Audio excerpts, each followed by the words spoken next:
Bom dia, pessoal. Hoje eu fui recepcionada por dois grandes amigos, a chuva e o frio. Amo. Chuva a gente tá precisando, e frio, como eu não gosto de verão, tudo de bom.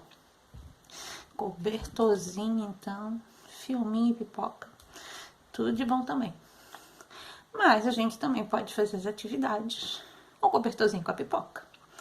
Então, pessoal, o que a gente tem para hoje? Com a aula de hoje a gente termina a apostila 1, fecha o conteúdo, vai ver o 5º grupo de compostos orgânicos, que são os ácidos nucleicos, e depois, na semana que vem, a gente já está entrando na apostila 2. Então, já se organizem, separem aí o material. Eu tô marcando com vocês uma prova, a prova é no dia 28, é uma quinta-feira. Nesse dia, a única postagem vai ser a prova. Então, eu quero que vocês estudem, pelo menos deem uma olhada no conteúdo. Vocês vão ter 3 horas para fazer a prova, das 10h30 da manhã a 1h30 da tarde. Vai estar disponível, depois fecha o horário, já era. O conteúdo da prova vão ser, né, esses dois últimos assuntos que a gente viu. Então, as vitaminas e os ácidos nucleicos não são conteúdos difíceis, são conteúdos pequenos. Dá para vocês estudarem pelas videoaulas, dá para estudar pela apostila e fazer uma prova bem boa. Então, é no dia 28, quinta-feira, das 10h30 às 13h30. Anotem aí para não esquecer. Então, hoje a gente vai falar dos ácidos nucleicos. Até metade do século passado, não se conhecia muito do interior da célula. Por quê? Porque lá existiam coisas muito pequenas que os nossos olhos não podiam ver. Até que foi criado um novo microscópio, o microscópio eletrônico. O microscópio eletrônico, ele nos possibilita ter aumento de até 1 milhão de vezes. Então, organelas, né, aqueles pequenos órgãos dentro da célula, a estrutura do núcleo, o que tinha dentro dele, começou a ser descoberta. E lá dentro do núcleo foram descobertas algumas substâncias ricas em hidrogênio, por isso ácidos, e por estarem no núcleo, nucleicos.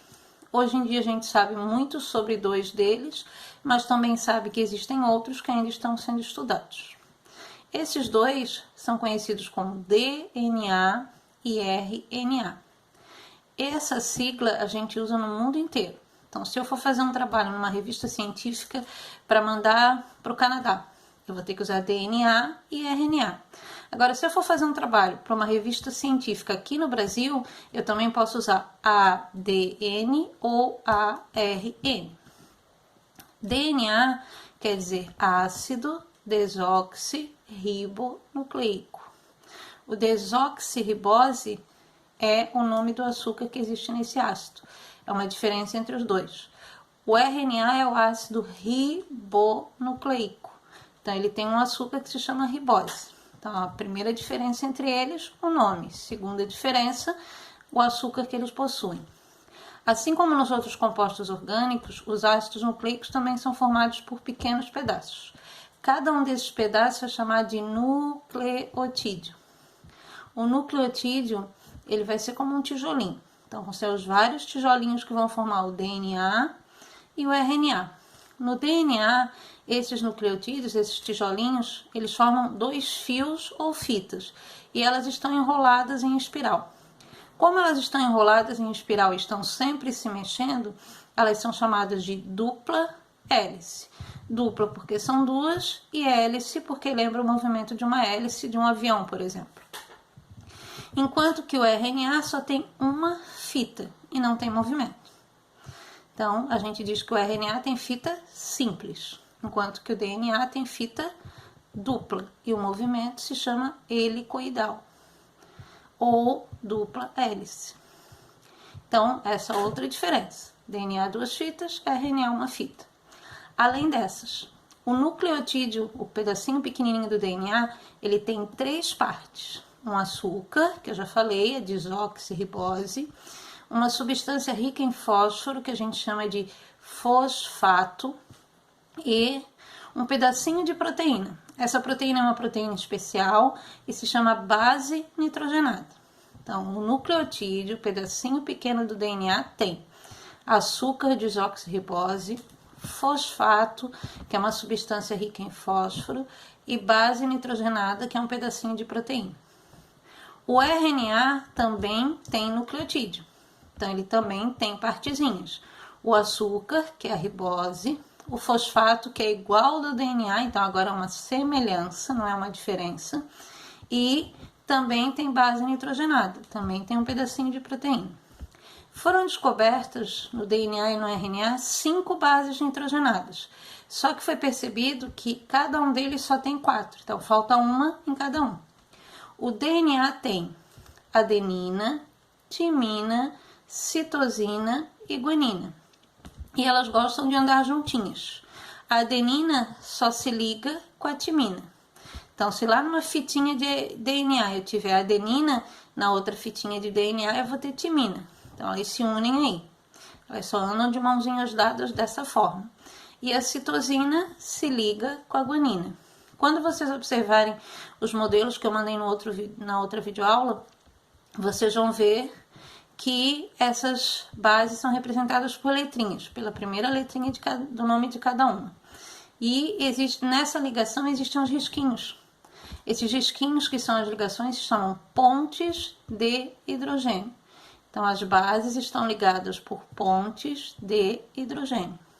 Isso também vai ser possível ver lá na apostila, na parte que se refere aos ácidos nucleicos. O RNA, ele vai ter uma base diferente, que é a base que a gente chama de uracila.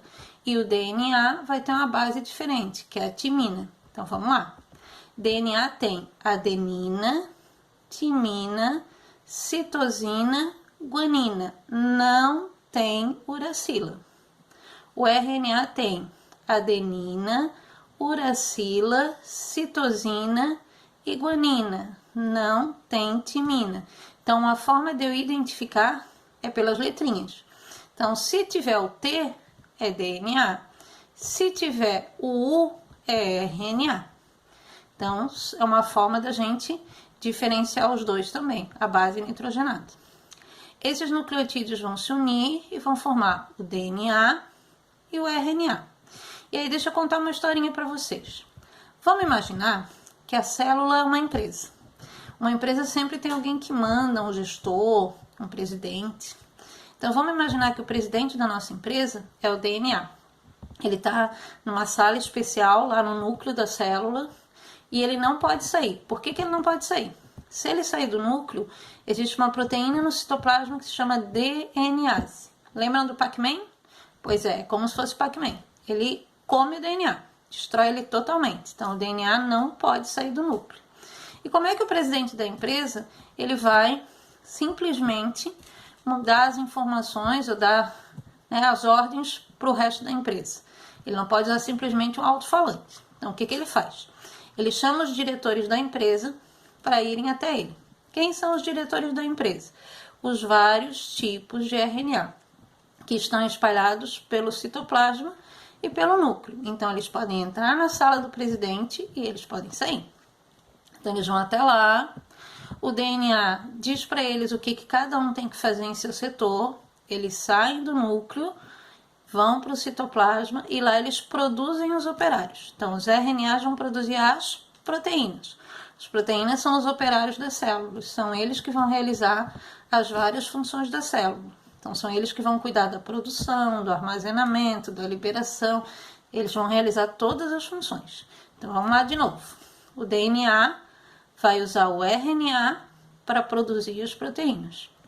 Esses processos têm nomes, a gente vai ver na próxima aula, bem devagarinho, com calma, para vocês entenderem.